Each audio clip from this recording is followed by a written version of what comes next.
17 அப்படிங்கிற ஒரு பெரிய கேபாப் குரூப் பத்தி பேசுங்க அக்கா அக்கா அக்கா அக்கான்னு ஒரே தொக்கா தொக்கா நீங்க கமெண்ட் போட்டுட்டு இருந்தீங்க. அதெல்லாம் நான் வந்து தொடர்ந்து பாத்துக்கிட்டு இருந்தேன். அந்த 17 பத்தி அவங்க யாரு, எப்படி உயர்ந்து வந்தாங்க, அவங்களோட கஷ்டங்கள் என்ன அப்படிங்கறத இந்த வீடியோ நம்ம முழுசா பார்க்க போறோம். ஆனா இந்த வீடியோவை நீங்க எண்டு வரைக்கும் பார்த்துட்டு எங்களுக்கு ஆதரவு கொடுத்தா மட்டும்தான் அடுத்தடுத்த கேபாப் கண்டென்ட்லாம் நான் போடுவேன். இப்போ 17 எப்படி உயர்ந்து வந்தாங்க, அவங்க வாழ்க்கையில இருக்கிற சர்ச்சைகள், மிச்சைகள், டச்சுகள் அப்படிங்கிற எல்லாத்தையுமே இந்த ஒரு கண்டென்ட்ல பாத்துக்கலாம். சோ வாங்க வீடியோக்குள்ள போகலாம். 17 அப்படிங்கிற அர்த்தம் என்னன்னா 17. ஆனா அந்த குரூப்ல இருக்கிறது 13. அப்ப 13க்கும் 17க்கும் என்ன சம்பந்தம் அப்படின்னு கேட்டீங்கன்னா 13 + 3 + 1 17. இதுக்கு 13 பேர் வச்சுட்டு போயிருக்கலாமே அப்படின்னு என் மனசுல தோணினாலும் 7 அப்படிங்கிறது ரொம்ப தெய்வீகமான நம்பர் போல, அதனால அதையே வச்சுட்டாங்க. ஏன்னா தோனியும் 7, பல பேரும் 7, ரொனால்டோ 7. அந்த 7ங்கிறதுல என்ன ஒரு மேட்டர் இருக்குங்க. இப்ப இந்த 17 குரூப் எப்படி நம்ம பார்ப்போம். ஆரம்பத்துல இவங்க 2013 டெபியூட் பண்ணிருக்கணும். மேட்டர் என்னன்னா இவங்க டெபியூட் பண்ண போற அந்த ப்ரொடக்ஷன் கம்பெனிக்கிட்டே சுத்தமா காசு இல்லை. இவங்களே வந்து பாட்டு எழுதுறாங்க, இவங்களே கொரியோகிராஃப் பண்றாங்க, இவங்களே மியூசிக் எங்க வரணும், எங்க வந்து அந்த டெம்போ போடணும், எந்த இடத்துல பீக் கொண்டு வரணும் அப்படின்னு எல்லாமே அந்த 13 பேரே முடிவு பண்ணிக்கிறாங்க. வேற யாருமே வெளியே வரல. ஃபார் எக்ஸாம்பிள் இப்ப நீங்க பிளாக் பிங்க் வேற ஏதாவது எடுத்துட்டீங்கன்னா வேற யாராவது லிரிக்ஸ் எழுதுவாங்க, இது பண்ணுவாங்க, இவங்க வந்து இது பண்ணுவாங்க. ஆனா 17 மட்டும்தான் அவங்களே தான் எல்லாமே பண்ணுவாங்க. ப்ரொடக்ஷன் மட்டும்தான் துட்டு வெளியே இருந்து வரும். இப்ப மேட்டர் என்னன்னா இவங்களோட ப்ரொடக்ஷன் கம்பெனி கிட்ட சுத்தமா காசு இல்லை. அவங்களுடைய முதல் பாட்டே வந்து அப்படியே ஹோல்ட் ஆகி நின்றுடுது. கடன், ஏகப்பட்ட கடன் வாங்கிட்டாங்க, எதுவும் பண்ண முடியல. அப்ப இவங்களெல்லாம் வந்து ஒரு எப்படி சொல்றது, ஒரு பிடிஎஸ் வந்து ஸ்டார்டிங் ஸ்டேஜ்ல மதிச்சாங்களே, இவங்களோட ஸ்டார்டிங் ஸ்டேஜ்ல கூட யாருமே மதிக்கலங்க, அதுதான் உண்மை.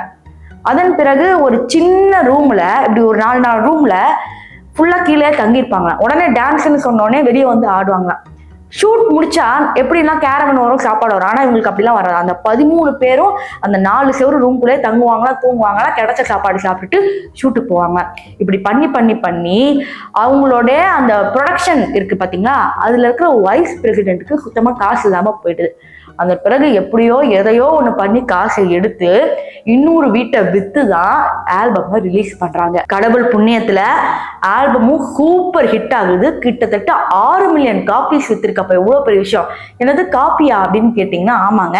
இங்கெல்லாம் நம்ம ஸ்பாட்டிஃபைல கேட்டோம், இப்பெல்லாம் நம்ம சிடி அது மாதிரிலாம் கேட்கறது இல்லை இல்லையா. ஆனா 2015 கதையே வேற, 2 வருஷம் கழிச்சு ரிலீஸ் ஆகுது. ஸோ அப்ப கதையே வேற. எல்லாரும் பாக்குறாங்க, அதுல ஒவ்வொரு பையனும் ஒவ்வொரு அழகா இருக்காங்க. ஐயோ பிடிஎஸ் தான் இவ்வளவு நாள் அழகு நினைச்சேன், நீங்க என்ன இன்னும் ஒரு மாதிரி அழகா இருக்கீங்க அப்படின்னு சொல்லி எல்லாரும் பயங்கரமா ஸ்டேட்டஸ் போட ஆரம்பிச்சாங்க, எடிட் போட ஆரம்பிச்சாங்க. அதன் பிறகு இவங்கெல்லாம் வந்து குளோபல் டூர் வந்து போறாங்க. நிறைய இடங்கள்ல ஃபர்ஸ்ட் டைம் பெர்ஃபார்மன்ஸ் பண்ணியே நிறைய கண்ட்ரிஸ் வந்து ஈர்த்துடுறாங்க. அதாவது இப்ப எங்க கண்ட்ரியை ரெப்ரசென்ட் பண்ணி நீங்க டான்ஸ் ஆட முடியுமா, நீங்க பாட்டு பாட முடியுமா, நீங்க வரீங்களா சார் உங்க பேண்டோட அப்படின்னு நிறைய கண்ட்ரிஸ் அவங்க கிட்ட ரெக்வஸ்ட் பண்ணுவாங்க. அதாவது பிடிஎஸ்க்கும் ரெக்வஸ்ட் பண்ணுவாங்க. ஆனா பிடிஎஸ் பிளாக் பிங்க் அப்புறம் ஒருத்தர் இருக்காங்க அப்படின்னு கேட்டீங்கன்னா அது 17 தான். அவங்களுக்கு தான் ரெக்வஸ்ட் வந்து குவிஞ்சு வருதா. அது நம்ம முக்கியமா பார்க்க வேண்டியது.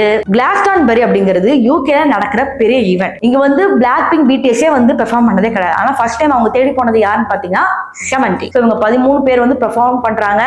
அடுத்து இவங்க யுனெஸ்கோல ஜாயின் பண்ணிக்கிறாங்க. அங்க நிறைய டொனேஷன்ஸ் பண்றாங்க. எவ்வளவு அமௌண்ட்லாம் நமக்கு தெரிய வரல. அதன் பிறகு நிறைய அகாடமிக்கு இவங்க வந்து காசு கொடுக்கறதும் இருக்கட்டும், நிறைய இடத்துல போய் பெர்ஃபார்மன்ஸ் பண்ணி அதை சேரிட்டி கொடுக்கறதா இருக்கட்டும், இந்த மாதிரி பல விஷயங்கள் பண்றாங்க. இவங்களை எல்லாருமே self intelligent, self performing Idol சொல்ற காரணம் நான் ஆரம்பத்துல சொன்ன மாதிரி தான். இவங்களே லிரிக்ஸ் எழுதிடுவாங்க, இவங்களே அந்த பாட்டுக்கு டியூன் போட்டுருவாங்க, இவங்களே எங்கெங்க எந்தெந்த பீட் வரணும் முடிவு பண்ணுவாங்க, இவங்களே என்னென்ன டான்ஸ் எங்கெங்க இப்படி பண்ணா அப்படின்னு இவங்களே முடிவு பண்ணுவாங்க. இவங்களே செட்டு போட்டு ஓகே இவங்க இந்த இடத்துல பண்ணா ஷூட் நல்லா இருக்கும் அப்படின்னு இவங்களே டைரக்ட் பண்றது எல்லாமே பண்ணுவாங்க. ப்ரொடியூஸ் பண்றது மட்டும் வெளியா. இன்னைக்கு நிறைய பேர் வந்துட்டாலும் அந்த காலத்துல அவங்க ஆரம்ப ஸ்டேஜ்ல யாருமே இவங்களுக்கு உதவல. கடினமா உழைச்சா நமக்கு கடவுள் துணையா இருப்பாங்க அப்படிங்கறது வந்து இவங்க ப்ரூவ் பண்ணிட்டாங்க. ஒரு காலத்துல பிடிஎஸ்டா பிளாக் பிங்க்டா அப்படின்னு சொல்லிட்டு இருந்தவங்க மத்தியில 17 ஒரு அபரிமிதமான வளர்ச்சி அடைஞ்ச உடனே இவங்க 2 பேருக்குமே கொஞ்சம் பயம் வந்துருச்சு. அதுதான் உண்மை. 2 குரூப்புக்குமே வந்து லைட்டா என்னடா அவன் புதுசா ஒரு எந்திரிச்சு வந்துட்டானே அப்படிங்கிற மாதிரி ஒரு இது இருந்துச்சு. அதுல 17 வந்து ஒரு பெரிய பேர் எடுத்திருக்கிறாங்க. இது வரைக்கும் 17 மேல சர்ச்சைகள் ஒன்றே பெருசா கிளம்பி வரதே கிடையாது.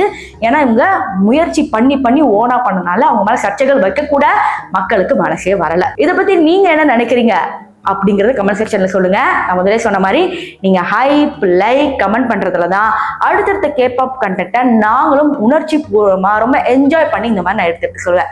ஸோ வேற யாரை பத்தி பேசலாம் அப்படிங்கறத மறக்காம கமெண்ட் செக்ஷன்ல சொல்லிட்டு ஹைப் அண்ட் லைக் பட்டனை மறக்காம தட்டி விட்டு போங்க.